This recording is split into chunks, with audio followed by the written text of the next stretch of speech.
The gun pressed against Maya's temple was cold, but not as cold as the voice that whispered in her ear, "You should have stayed away from him, little waitress."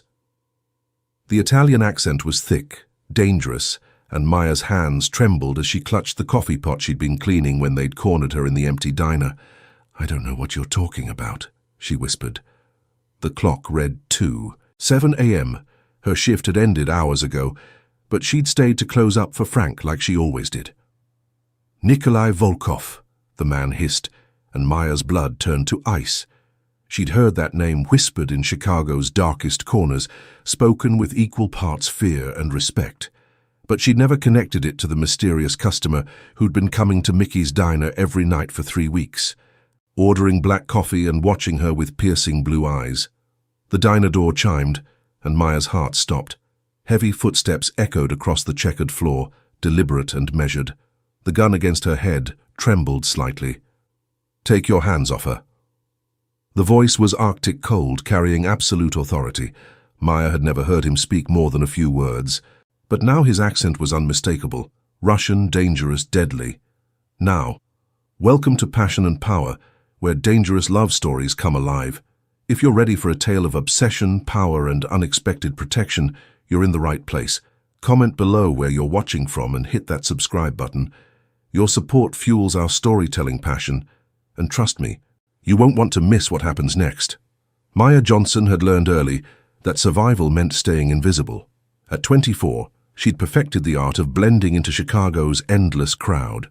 Mickey's diner on the south side wasn't glamorous, but the night shift was hers. From 6 p.m. to 3 a.m. she served coffee to insomniacs and fed drunk college students. The diner smelled like grease and broken dreams, but it paid rent on her tiny studio apartment and gave her enough tips to save for the nursing degree she'd been chasing for 3 years. Being an orphan meant every dollar counted.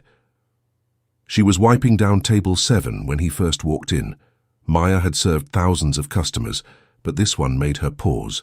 He was tall, easily 6'3", with dark hair and sharp angular features that belonged in expensive magazines, not a run-down diner. His white dress shirt had the top 4 buttons undone, revealing a muscular chest and the edge of a tattoo on his neck. A platinum watch caught the fluorescent light as he slid into the corner booth. "Coffee," he said, his voice carrying a slight accent.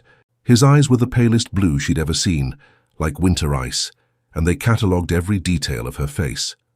"Coming right up," Maya replied. Proud, her voice stayed steady. Something about this man set every nerve ending on high alert. He looked expensive, dangerous, completely out of place. She poured his coffee, noting how he watched her movements with intensity that made her skin prickle. When she set the cup down, their fingers brushed. His skin was warm, calloused, despite his obvious wealth.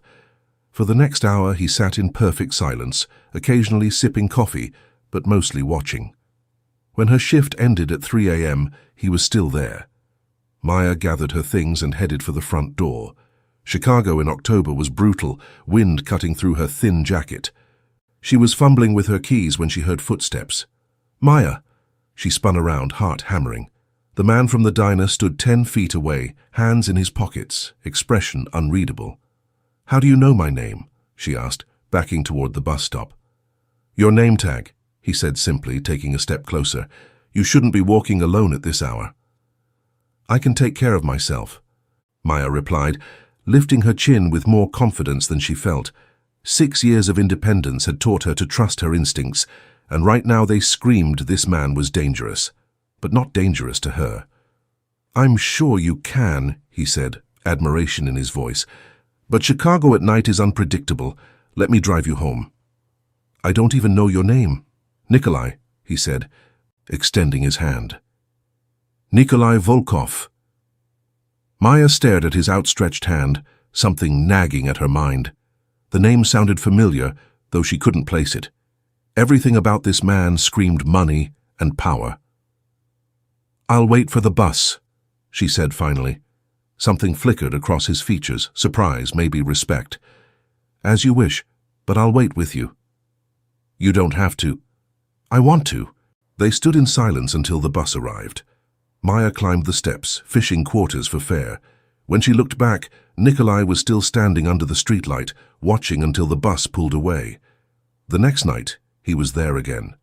Same booth, same black coffee, same intense observation. When her shift ended, a sleek black car waited outside. Maya walked to the bus stop anyway. By the third night, it had become routine. He would arrive around midnight, order coffee, watch her work. When she left, he would follow at a distance until she was safely on the bus. On the fourth night, everything changed. Maya was closing alone.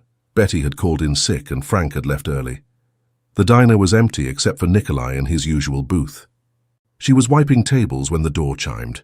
3 men walked in, and Maya's blood turned cold. She'd grown up in Chicago's rougher neighborhoods. She knew predators when she saw them. "We're closed," she called out. "Not for us, sweetheart," the leader said, his Italian accent thick and menacing. He was shorter than his companions, but radiated violence. "We're looking for someone." Maya's eyes flicked to Nikolai, who had gone perfectly still. The relaxed posture was gone, replaced by coiled tension. "I don't know what you're talking about," Maya said, backing toward the counter where Frank kept a baseball bat. "Sure you do," the Italian said, advancing slowly. "Tall guy, Russian accent, thinks he owns this part of town. Ring any bells." The pieces clicked into place with terrifying clarity. Nikolai Volkov. She'd heard that name whispered with words like Bratva and territory war. He wasn't just wealthy, he was dangerous. "I serve a lot of customers," Maya said carefully. "I don't ask questions." "Smart girl," the Italian smiled coldly. "Unfortunately, smart isn't enough. You see, your boyfriend there has been causing problems for my family. When someone causes problems for the Salvatores, we send messages." Maya's hand found the bat just as the Italian lunged forward. She swung hard, catching him across the shoulder, but one of his companions grabbed her wrist and twisted until she dropped the weapon. "Let her go." The voice was quiet, conversational, but it cut through the diner like a blade. Maya looked up to see Nikolai standing, and the transformation was complete. This was a man who commanded empires and destroyed enemies. "Ah, there he is," the Italian said, rubbing his shoulder. "The infamous Nikolai Volkov." "Antonio Salvatore, isn't it?" Nikolai replied, taking a step forward. "I was hoping we could have a civilized conversation." "Civilized?" Antonio laughed, tightening his grip on Maya's arm until she gasped. "You killed 3 of my men last week." "I think this is about you forgetting which family runs Chicago," Nikolai said, his voice dropping to a menacing whisper. "And you're about to learn why that was a mistake." "Let her go," Nikolai repeated, "and we can discuss your grievances like civilized men. Touch her again, and I'll show you why the Bratva has ruled this city for 20 years. Antonio's smile widened. "Or," he said, producing a gun and pressing it to Maya's temple, "you'll watch me put a bullet in her pretty little head." Maya felt the cold metal and closed her eyes, wondering how a simple night shift had turned into a nightmare. When she opened her eyes, Nikolai was looking directly at her, his expression completely unguarded. What she saw there took her breath away, something that looked dangerously like love. "You have 10 seconds to let her go," he said. "After that, I stop being reasonable." The silence stretched like a taut wire. Maya could feel Antonio's hand trembling, could smell his nervous sweat.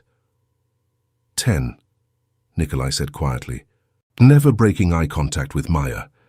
"You think you scare me, Russian," Antonio snarled, but uncertainty crept into his voice. 9. One of Antonio's men shifted nervously. Maya noticed how Nikolai tracked the movement without seeming to look away from her. 8. "Boss," the nervous man whispered, "maybe we should—" "Shut up," Antonio snapped, pressing the gun harder against Maya's head. 7. Maya found herself praying to whatever god might be listening. She thought about her tiny apartment, about the nursing textbooks on her kitchen table, about dreams she'd never get to chase. 6. "You're bluffing," Antonio said, his voice cracking. 5. Nikolai took a step forward, and Maya saw his hand move to his side where his jacket hung open. 4. "This is insane," one of Antonio's men muttered. "We should go." 3. Maya realized she was holding her breath. The diner felt like a powder keg. 2. "Wait," Antonio said, real fear creeping into his voice. Let's talk about this. 1. What happened next took less than 3 seconds. Nikolai moved like liquid lightning, his gun materializing from nowhere. The first shot took out the nervous man before he could clear his weapon. The second dropped Antonio's other companion. Antonio tried to swing his gun toward Nikolai, but Maya drove her elbow back into his ribs with every ounce of strength she had. He doubled over, gasping, and his shot went wide. Before Antonio could recover, Nikolai was there. He disarmed the Italian with a motion so quick Maya barely saw it. "Please," Antonio wheezed. "I was just following orders." "I don't care what your uncle wants," Nikolai said, grabbing Antonio by the throat and lifting him. "You put a gun to her head." Maya watched in fascination and horror as Nikolai's mask of civilization slipped completely away. This was who he really was, something far more dangerous than the quiet customer who drank coffee. She should have been terrified. Instead, she felt safe. "I could kill you right now," Nikolai continued, tightening his grip, "but I'm going to give you a gift instead." He leaned closer, his voice dropping to a whisper. "You're going to walk out of here. You're going to tell your uncle that Maya Johnson is under my protection.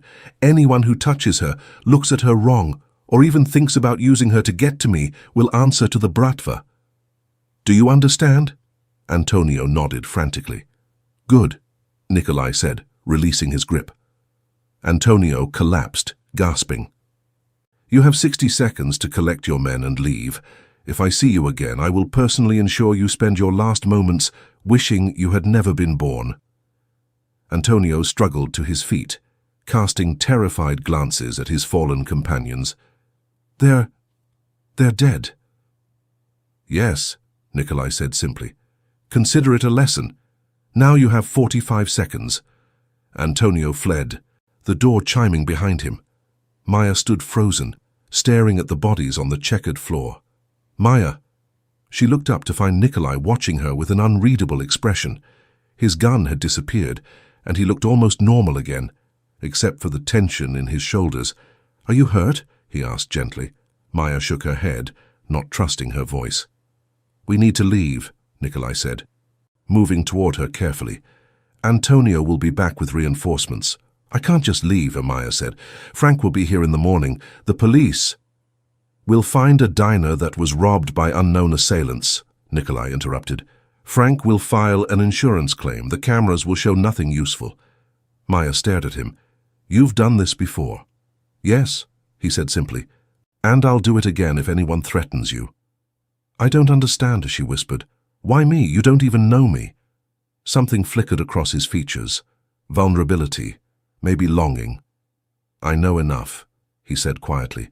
"I know you work 3 jobs to pay for nursing school. I know you send half your tips to the children's home where you grew up. I know you've been eating 1 meal a day because your landlord raised your rent."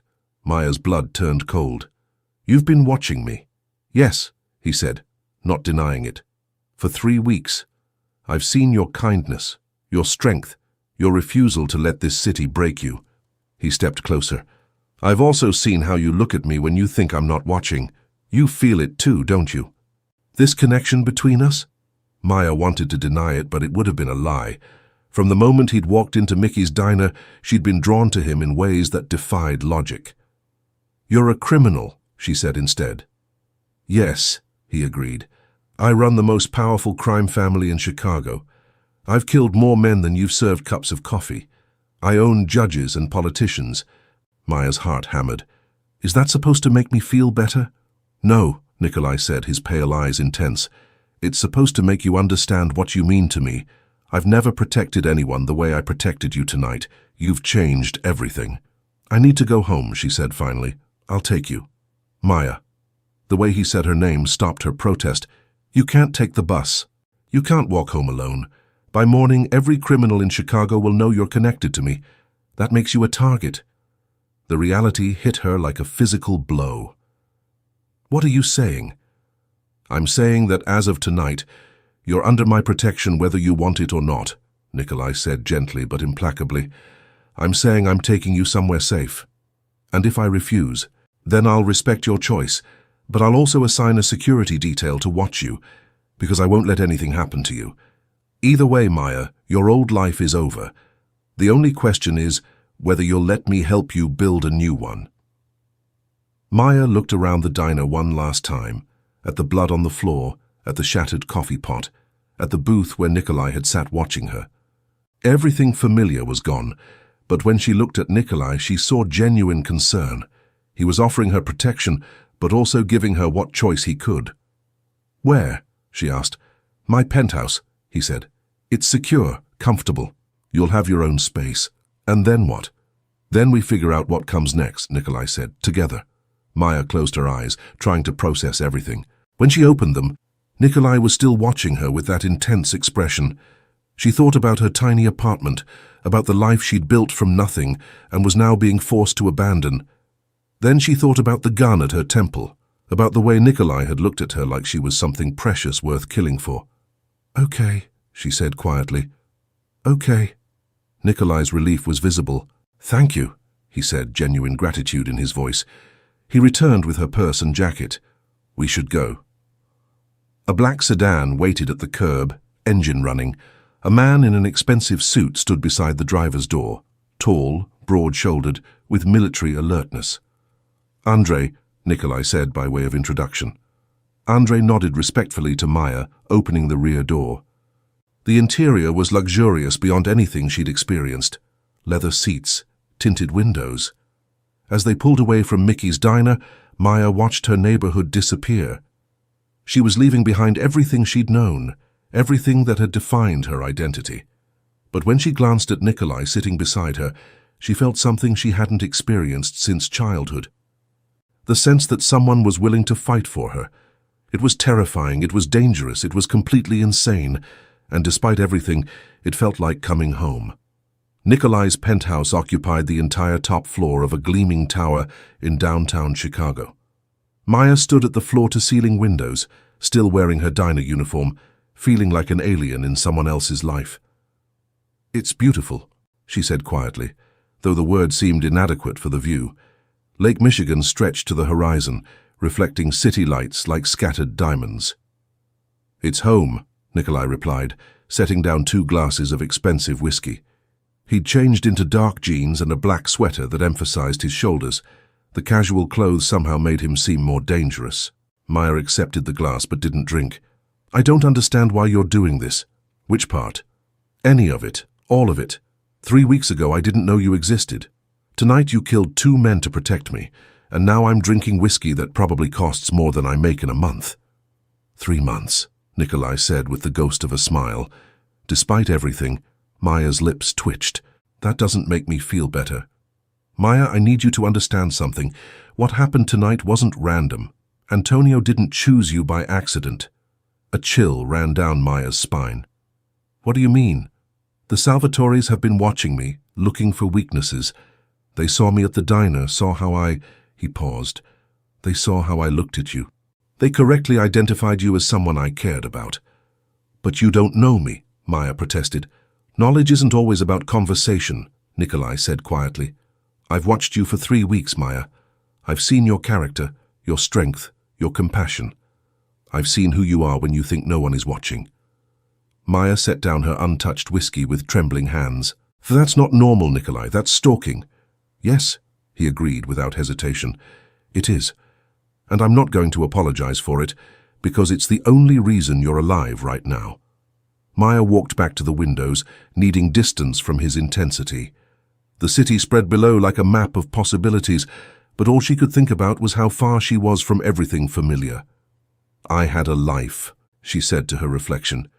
"It wasn't much, but it was mine. I worked for everything I had, and now you're under the protection of the most powerful crime family in Chicago," Nikolai finished.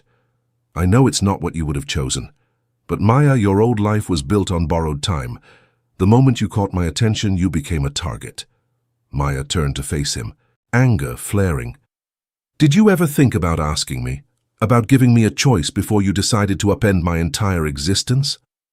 Something flickered across Nikolai's features, regret, maybe pain. "Would you have said yes?" "I don't know," Maya said honestly, "but I deserve the chance to decide for myself." "You're right," Nikolai said, standing and moving toward her. You did deserve that choice. But I'm selfish, Maya. I'm possessive and controlling and used to taking what I want.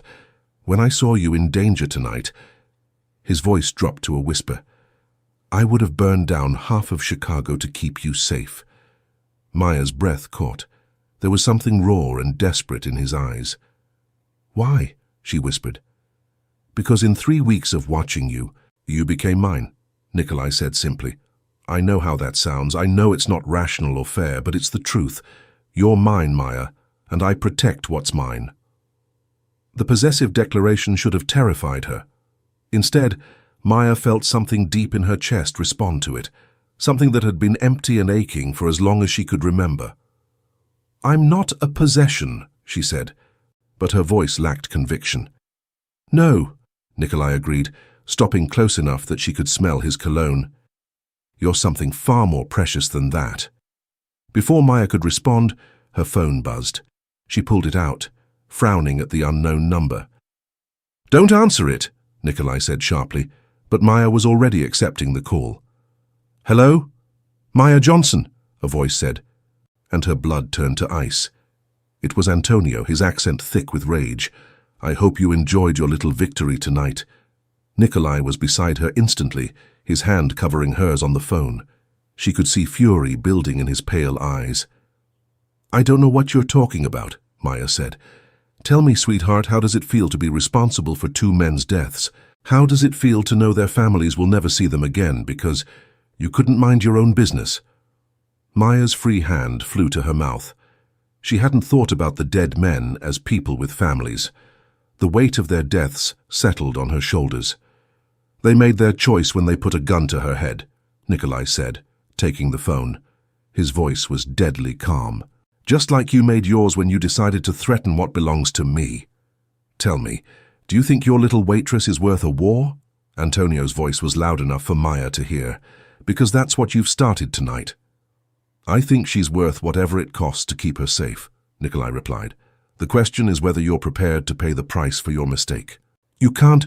Nikolai ended the call and immediately dialed another number. "Andre," he said when someone answered, "I need a full security detail on the building. No one gets to this floor without my authorization." He hung up and turned to Maya. "Pack light. We're leaving." "Leaving?" Maya's voice cracked. "But you just told him—" "I told him what he needed to hear," Nikolai interrupted. "But Antonio is young and stupid. He won't leave Chicago, which means this penthouse isn't safe anymore." "Where are we going?" "I have a house outside the city," Nikolai said, already moving toward his bedroom. "It's more secure. You'll be safe there while I deal with this situation." When he emerged 10 minutes later, he was carrying a black duffel bag and wearing a shoulder holster that made the gun beneath his arm clearly visible. "Maya," he said, noting her expression, "I need you to understand something. The Salvatores won't stop until they've made their point. The only way to end this is to remove the threat permanently." "You're going to kill them," Maya said. It wasn't a question. "Yes," Nikolai said simply. "I am. All of them, if necessary." Maya sank onto the leather couch, overwhelmed. "How many people are going to die because of me?" "None," Nikolai said firmly, moving to kneel in front of her. His hands covered hers, warm and gentle. "Maya, look at me. None of this is your fault. You didn't choose to catch my attention. You didn't choose to become a target. The only choice you made was to defend yourself. But if you hadn't what, existed? Worked hard to build a life? Shown kindness to strangers?" Nikolai's grip tightened. "The world is a better place because you're in it, Maya. Don't let the violence of lesser men make you think otherwise." Maya looked into his pale eyes and saw absolute conviction. He truly believed what he was saying, truly saw her as something precious worth protecting at any cost. "I don't know how to live like this," she whispered. "You don't have to know," Nikolai said, bringing one of her hands to his lips and pressing a gentle kiss to her knuckles. "I'll teach you, I'll protect you, I'll give you everything you need to build a new life, a better life. And what do you get in return?" Nikolai's smile was soft and devastating. "I get you," he said simply. "I get to wake up every morning knowing you're safe. I get to see you smile, hear you laugh, watch you pursue your dreams without worrying about where your next meal is coming from." Maya felt tears prick at her eyes. No one had ever spoken to her like that. had ever made her feel like she was worth protecting. "I'm scared," she admitted. "Good," Nikolai said, standing and offering her his hand. "Fear will keep you alive. But Maya, I need you to trust me. Can you do that?" Maya looked at his outstretched hand, strong, capable, stained with blood she couldn't see but knew was there. Everything rational told her to run, but as she stared into his pale eyes, she saw something that made her breath catch. Beneath the danger and possessiveness, she saw loneliness. She saw a man who had everything money could buy, but nothing that truly mattered. "Okay," she said, taking his hand. "I trust you." The relief that crossed Nikolai's features was profound. "Thank you," he said quietly. "I promise you won't regret it." The safe house was an elegant Victorian mansion in Lake Forest, 40 minutes north of Chicago. It sat on 5 acres of manicured grounds, surrounded by towering oak trees. "It belonged to my grandfather," Nikolai explained, as they pulled through wrought iron gates. "He bought it in the 1960s, when the Bratva first established operations in Chicago." Maya stared up at the house. It was beautiful in an old-world way, with intricate woodwork and stained glass windows. "It doesn't look like a criminal hideout." "The best ones never do," Nikolai said with a slight smile. Andrei parked in the circular driveway, and Maya noticed several other cars. Expensive sedans with tinted windows. Men in dark suits moved around the grounds with practiced efficiency. The interior was even more impressive. Rich hardwood floors gleamed under crystal chandeliers, and the walls were lined with genuine antiques. "Your room is upstairs," Nikolai said, leading her up a sweeping staircase. He opened a door to reveal a bedroom larger than Maya's entire apartment. A 4-poster bed dominated the space, draped in silk curtains that matched the deep blue walls. "It's beautiful," Maya said, setting down her small bag, "but I feel like I'm in someone else's life." "You are," Nikolai said gently. "The question is whether you want to make it your own." Before Maya could respond, her phone buzzed again. This time, the caller ID showed Frank, her boss at Mickey's Diner. "I should take this," she said, answering before Nikolai could object. "Hello? Maya, thank God." Frank's voice was tight with worry. "Are you okay? The police were here this morning, said there was some kind of robbery. They found blood, broken glass. I was so scared something had happened to you." Maya's throat tightened. Frank had been good to her, had given her a job when no one else would. "I'm fine, Frank. I wasn't there when it happened."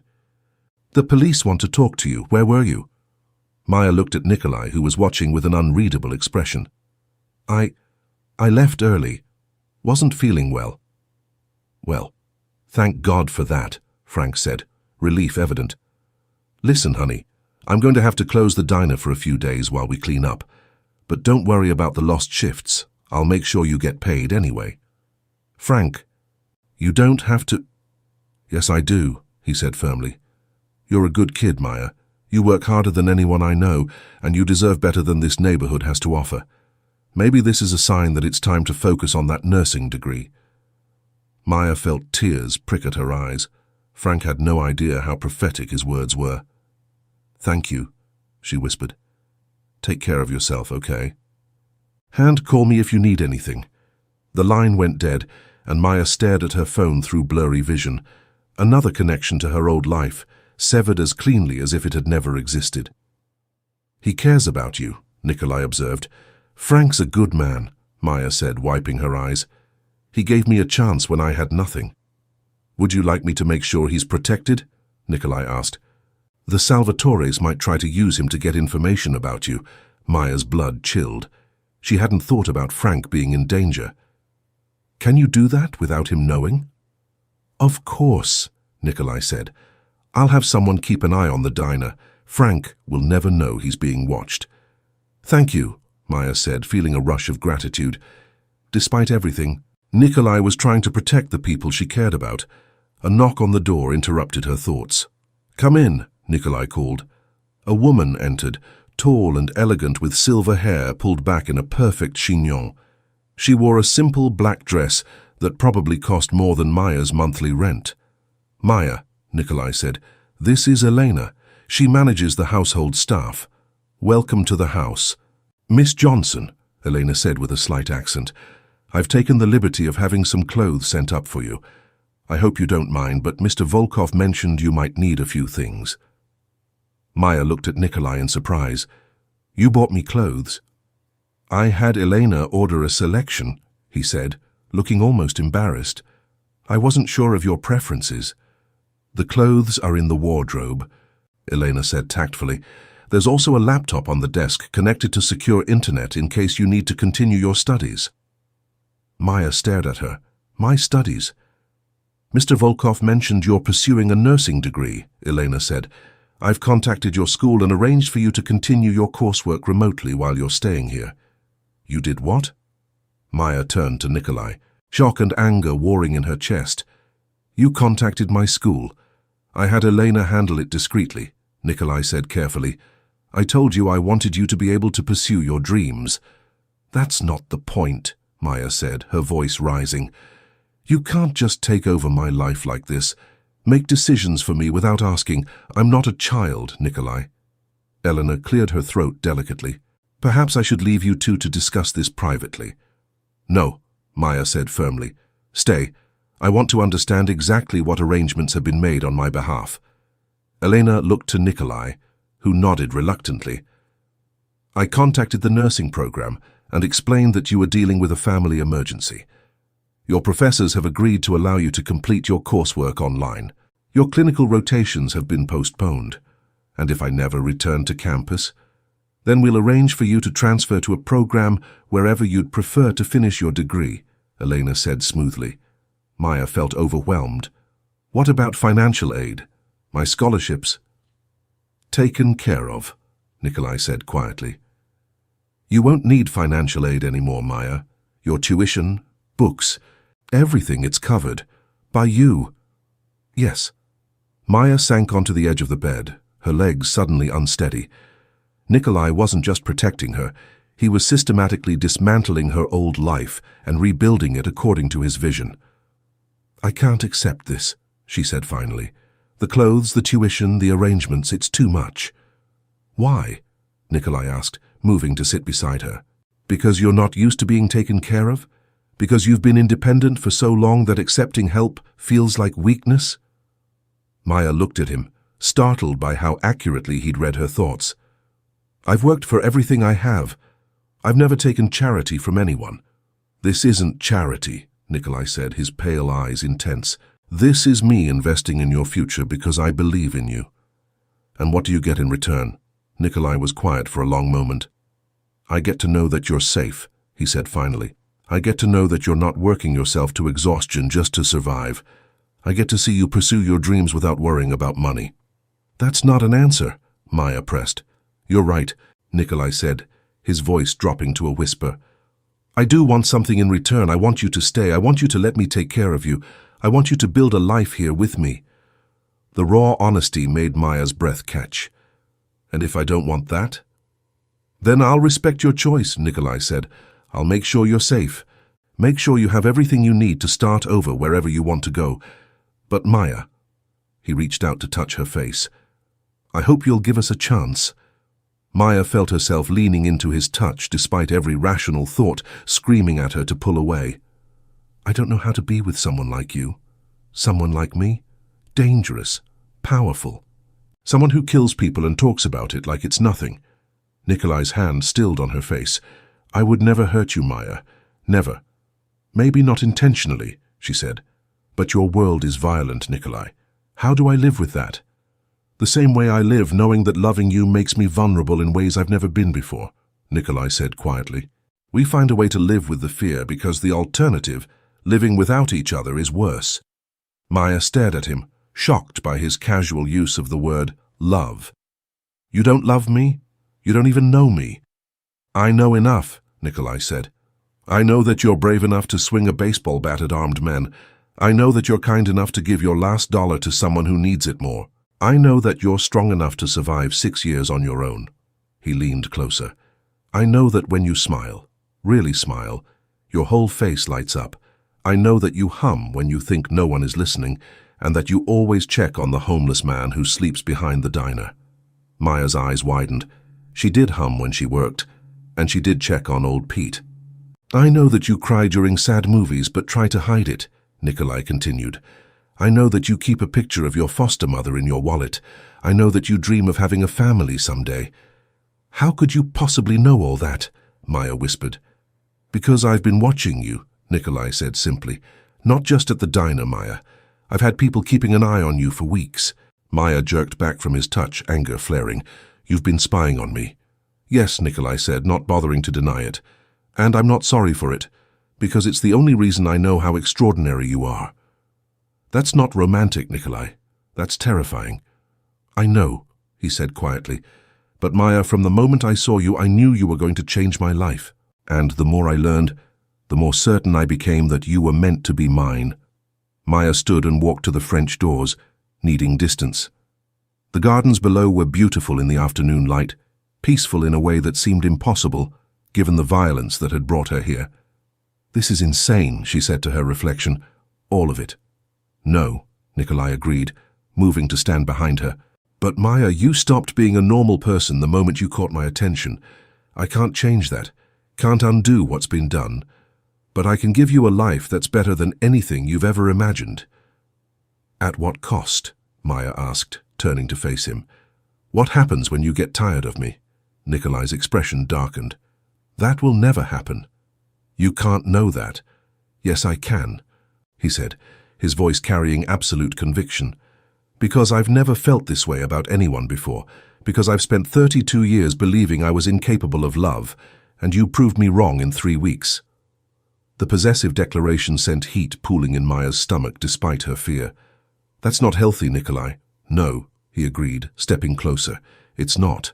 It's obsessive and possessive and probably a dozen other things your psychology textbooks would warn you about, but it's real, Maya. Maya found herself trapped between Nikolai and the French doors, his body radiating heat and danger. This close, she could see the faint scar along his jawline, could smell his cologne mixed with something darker. I'm scared, she whispered. Of me. Of this. Of how you make me feel. Of how much I want to believe you. Nikolai's hands came up to frame her face, his touch gentle despite the calluses. What do you feel when you look at me, Maya? Safe, she admitted, the words slipping out before she could stop it. Terrified but safe, like someone finally sees me, really sees me. You are worth protecting, Nikolai said fiercely. You're worth everything, Maya. Before Maya could respond, before she could think about all the reasons this was a terrible idea, Nikolai's lips were on hers. The kiss was gentle at first, almost tentative, as if he was giving her a chance to pull away. But Maya didn't pull away. Instead, she found herself melting against him, her hands fisting in his sweater as she kissed him back with a desperation that surprised them both. He tasted like whiskey and danger and promises she was afraid to believe. When they finally broke apart, both breathing hard, Maya stared up into his pale eyes and saw her own desire reflected there. This is crazy, she whispered. Yes, Nikolai agreed, his thumb stroking across her swollen lips. But Maya, I need you to know something. Whatever happens, whatever you decide about us, I will never stop protecting you. You're mine now, and I take care of what's mine. Before Maya could respond, the sound of gunshots erupted from somewhere outside the house. Nikolai was moving before the echoes faded, pushing Maya behind him and drawing a gun. Stay down, he ordered, his voice sharp with command. Don't move from this spot. More gunshots, closer this time, followed by shouting in Italian. Maya's blood turned to ice. They found us, she whispered. Nikolai's smile was cold and deadly. Good, he said, checking his weapon. I was getting tired of waiting. He moved toward the door, then paused and looked back at her. Maya, whatever happens, remember what I told you. You're mine and I protect what's mine, trust me. Then he was gone, leaving Maya alone as the sounds of war erupted around the house. She pressed herself against the wall, her heart hammering as she realized that her old life wasn't just over. It was about to be buried in blood and violence. And despite everything, all she could think about was the taste of Nikolai's kiss and the promise in his pale eyes. The gunfire lasted exactly 7 minutes. Maya counted every second, pressed against the wall while violence echoed through the house. When silence finally fell, it was somehow more terrifying than the chaos that had preceded it. She waited, barely breathing, until she heard footsteps on the stairs. Heavy, measured, familiar. When Nikolai appeared in the doorway, he was disheveled but unharmed, his gun still in his hand, and something dark and satisfied in his pale eyes. "It's over," he said simply. Maya's legs gave out, and she slid down the wall to sit on the floor. "Are you hurt?" "No," Nikolai said, holstering his weapon and moving toward her. "Neither is anyone else who matters. The Salvatoris." "Won't be bothering anyone anymore," Nikolai said, kneeling beside her. His hands were gentle as he helped her to her feet, checking her for injuries she didn't have. Antonio made the mistake of bringing only 6 men to a fight with the Bratva. Maya stared at him, trying to process what he was telling her. "You killed them all?" "Yes," Nikolai said without hesitation. "I did, and I'd do it again without a second thought because they came here to hurt you." The casual way he discussed murder should have horrified her. Instead, Maya felt something that disturbed her even more. She felt grateful. These men had threatened her, had forced her from her life, had made her a target simply for existing, and Nikolai had eliminated that threat with the efficiency of a man who valued her safety above everything else. "What happens now?" she asked. "Now we go home," Nikolai said, helping her gather her belongings. "The penthouse is secure again, and I have business to attend to in the city." An hour later, they were back in Chicago, the city skyline rising before them like a promise of civilization built on controlled chaos. Maya watched the familiar streets pass by the car window, noting how different everything looked now that she understood the hidden currents of power that flowed beneath the surface. The penthouse felt different when they returned, not just because of the additional security measures Maya could see, but because it no longer felt like a foreign place. It felt like coming home, which was perhaps the most disturbing development of all. "I need to make some calls," Nikolai said, setting down their bags. "Business, that can't wait. Will you be all right for an hour or two?" Maya nodded, though she wasn't sure all right was an accurate description of her current state. "I think I'll take a shower, try to process everything that's happened." "Maya," Nikolai said, catching her hand as she turned toward the guest room, "I know this is overwhelming. I know I've asked too much of you, too fast. But I need you to know that everything I've done, every choice I've made, has been about keeping you safe." "I know," Maya said, and was surprised to realize she meant it. "I don't understand it, and I'm not sure I'm ready for it, but I know you're trying to protect me." Nikolai's relief was visible. "That's all I can ask for," he said, bringing her hand to his lips and pressing a gentle kiss to her knuckles. "Take all the time you need. I'll be in my office when you're ready to talk." Maya found Nikolai in his office an hour later, speaking in rapid Russian to someone on the phone. The conversation sounded heated, though his voice remained controlled. When he saw her in the doorway, he held up one finger and concluded the call with what sounded like very specific instructions. "Everything all right?" Maya asked. "It is now," Nikolai said, standing and moving around his desk toward her. "The Salvatore organization has been disbanded. Their remaining associates have been given the choice to leave Chicago or join other families. The threat to you has been eliminated." Maya absorbed this information, trying not to think too hard about what disbanded meant in practical terms. "And that's it? It's over?" "It's over," Nikolai confirmed. "You're safe, Maya. Completely safe." The relief that washed over her was so profound it was almost physical. For the first time since Antonio had put that gun to her head, she could breathe without feeling like there was a weight on her chest. "Thank you," she said quietly. "You don't need to thank me for protecting you," Nikolai said, reaching out to touch her face. "It's not a favor, Maya. It's a privilege." Maya leaned into his touch, marveling at how natural it felt. "What happens now?" "Now you decide," Nikolai said, his pale eyes searching her face. "You're safe, which means you have choices. You can go back to your old life if that's what you want. I'll make sure you have everything you need, or you can stay," Nikolai said, his voice dropping to a whisper. "You can let me take care of you the way you deserve to be taken care of. You can build a life here with me." Maya stared into his eyes, seeing the vulnerability he was trying to hide. This powerful, dangerous man who commanded empires was asking her to choose him, and the request was as uncertain as any she'd ever heard. "If I stay," she said carefully, "what would that look like?" "Whatever you want it to be," Nikolai said immediately. "You could finish your nursing degree, start your career.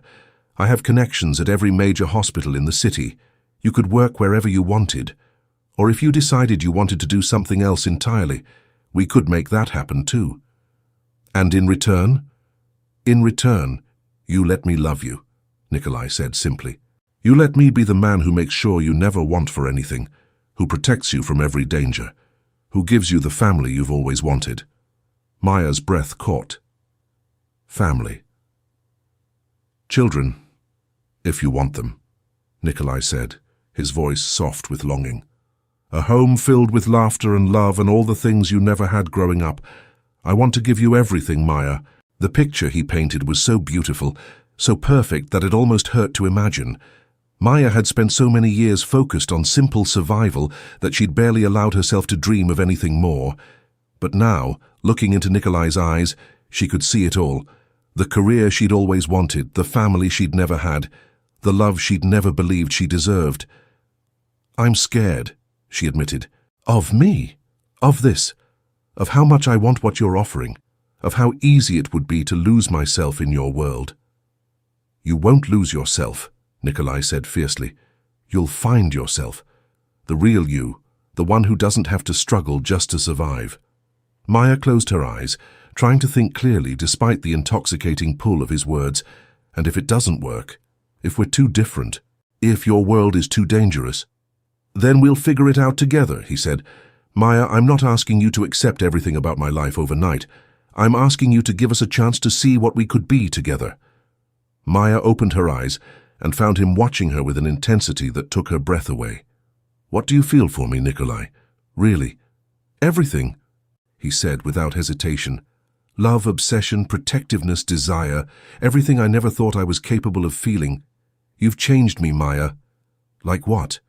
"Like a reason to come home at night that has nothing to do with business. Like someone to protect who's more important than my own life, like a future that's about more than just power and control." His thumb stroked across her cheekbone. "Like love." Maya felt tears prick at the corners of her eyes. No one had ever spoken to her like this, had ever made her feel like she was precious and valuable and worth fighting for. "I don't know how to be loved like that," she whispered. "I don't know how to love like this either," Nikolai admitted. "But I want to learn, with you, if you'll let me." Maya stared into his pale eyes and saw her future reflected there. Not the future she'd planned with its careful budgets and modest dreams, but something bigger and brighter and more beautiful than anything she'd ever imagined. It was terrifying. It was dangerous. It was completely insane. And it was exactly what she wanted. "Okay," she said quietly. "Okay, yes. I'll stay. I'll try." The relief and joy that crossed Nikolai's features was so profound, it was almost painful to witness. He pulled her into his arms, holding her like she was something precious and fragile and infinitely valuable. "Thank you," he whispered against her hair. "Thank you for giving us a chance." Maya held him back, marveling at how right it felt to be in his arms. "I'm still scared," she admitted. "Good," Nikolai said, pulling back to look at her. "Fear will keep you safe, but Maya, I need you to know something. I will never hurt you. I will never let anyone else hurt you. And I will spend every day of my life trying to be worthy of the gift you've just given me." Before Maya could respond, Nikolai's lips were on hers again, and this time there was nothing tentative about the kiss. It was claiming, possessive, full of promise and desire, and something that felt dangerously like forever. When they finally broke apart, both breathing hard, Maya looked into his eyes and saw her own desire reflected there. "I'm taking you home," Nikolai said, his voice rough with emotion. "I thought we were home," Maya said, gesturing around the penthouse. "No," Nikolai said, his smile soft and devastating. "Home is wherever you are." As he led her toward his bedroom, Maya felt the last of her resistance crumble. She was choosing this, choosing him, choosing this dangerous and beautiful life, choosing love over safety and passion over practicality. It was terrifying, it was dangerous, it was completely insane, and it was the best decision she'd ever made. Time had passed, and Maya would look back on that night as the moment her real life began. Not the life she'd planned, with its careful budgets and modest dreams, but the life she'd never dared to imagine. One filled with love and laughter, and the kind of security that came from being cherished by someone who would move heaven and earth to keep her safe. The nursing degree came first, completed with Nikolai's unwavering support. She graduated summa cum laude and took a position at Chicago's most prestigious children's hospital, where she quickly became known for her compassion and skill. The wedding was small and private, held in the garden of the Lake Forest house. Maya wore her grandmother's pearl necklace, the only thing she had left from her family, and Nikolai's eyes never left her face as she walked down the aisle. "You're mine," he whispered when they exchanged vows, and Maya felt her heart soar at the possessive declaration that had once terrified her. "And you're mine," she whispered back, seeing the wonder in his pale eyes. The children came later, first a daughter with Maya's dark hair and Nikolai's intense eyes, then twin boys who inherited their father's stubborn streak and their mother's compassionate heart. Nikolai was a devoted father, fierce in his protection, but gentle in his love. He never completely left his old life behind. The Bratva still needed leadership, and there were still threats that required his particular skills. But he was careful now, more cautious, because he had everything to lose. Maya learned to live with the danger, learned to trust in Nikolai's ability to keep their family safe. She never asked about his business, and he never brought it home. Their life together existed in a carefully maintained bubble of normalcy, protected by his absolute devotion. Sometimes, late at night when the children were asleep, Maya would stand at the windows of their penthouse and look out at the city that had given her everything she'd never known she wanted. She would think about the scared young woman who had served coffee in a rundown diner, who had been so afraid of accepting help that she'd almost walked away from the greatest love of her life. "Regrets?" Nikolai would ask, coming up behind her and wrapping his arms around her waist. "Never," Maya would answer, leaning back against his chest. "Not a single one." And she meant it. The life she'd built with Nikolai wasn't the one she'd planned, but it was the one she'd been meant for. It was dangerous and beautiful, and filled with a love so deep it sometimes took her breath away. It was home. And that's where we leave Maya and Nikolai, building their empire of love in the heart of Chicago. Their story proves that sometimes the most unexpected encounters lead to the most extraordinary destinies. What did you think of their intense journey? Drop a comment below sharing your favorite moment, and don't forget to subscribe for more passionate stories that will keep you on the edge of your seat. Your support means everything to our storytelling family. Hit that notification bell so you never miss another tale of dangerous love and second chances.